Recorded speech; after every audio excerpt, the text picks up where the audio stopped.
নমস্কার, শুভ নববর্ষ। তো নববর্ষে সকল বড়দেরকে আমি প্রণাম জানাচ্ছি, ছোটদের খুব খুব ভালোবাসা জানাচ্ছি।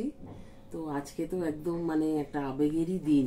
নববর্ষ আমাদের বাঙালিদের কাছে বিশাল একটা আনন্দের, একটা আবেগের আবেগ জড়িত একদম।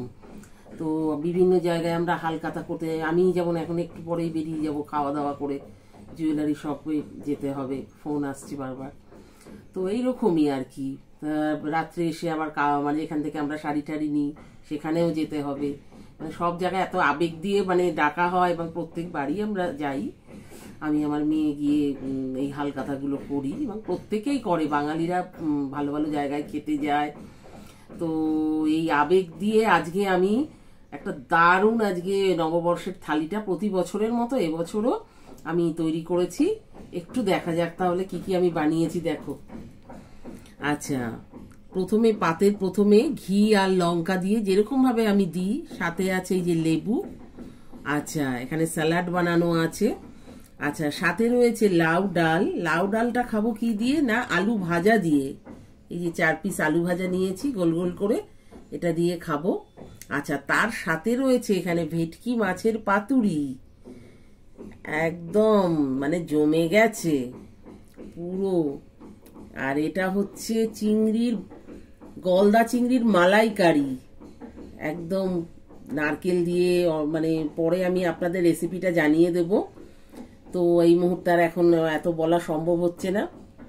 এরপর হচ্ছে পোস্ত আর খুব হালকা একটু সর্ষে দিয়ে ভাপা বলতে পারেন, এটা পাবদা সর্ষের ভাপা। আচ্ছা, এটা হচ্ছে একদম ধামসা আলু দিয়ে গড়গড়ে একদম পাঠার মাংস। উরি বাপ রে, বাঙালির একদম জিভ দিয়ে জল পড়ার মতো। বাঙালির আবেগ কোথায় চলে গেছে দেখেছেন। আচ্ছা, তার সাথে রয়েছে এই প্লাস্টিক চাটনি, দারুন। এটা হচ্ছে আম দিয়ে পুরোটা বানানো। আচ্ছা, সাথে আছে একটি কমলা ভোগও নিয়ে নিয়েছি, এটা আর বাদ দিই কেন বলুন। তো এইভাবে লাস্টে একটু পাঁপড়ও নিয়ে নিয়েছি, এটা তো বাদ যাওয়ার কথাই নয়। তো যাই হোক, এইভাবে আমি আমার নববর্ষের থালিটা প্রতিবারের মতো এবারও আমি সাজিয়ে ফেলেছি। তো আপনারা সবাই খুব ভালো থাকবেন। আমি তো আছি, সকাল থেকে চলছে আমার এই রান্নার তোড়জোড়। আজকের দিনটা আমি এভাবেই সেলিব্রেট করি, আপনারাও সেলিব্রেট করুন এবং অবশ্যই ভালো থাকুন। যেখানে যেখানে হালখাতা আছে অবশ্যই অবশ্যই কিন্তু করতে যাবেন, কারণ ওরাও কিন্তু এক্সপেক্ট করে থাকে আমাদের জন্য। তো এই পর্যন্ত আজকে রাখলাম। আজকে একটু তাড়াও আছে আমার, তো আমি খাওয়াটা শুরু করব। তো চলুন।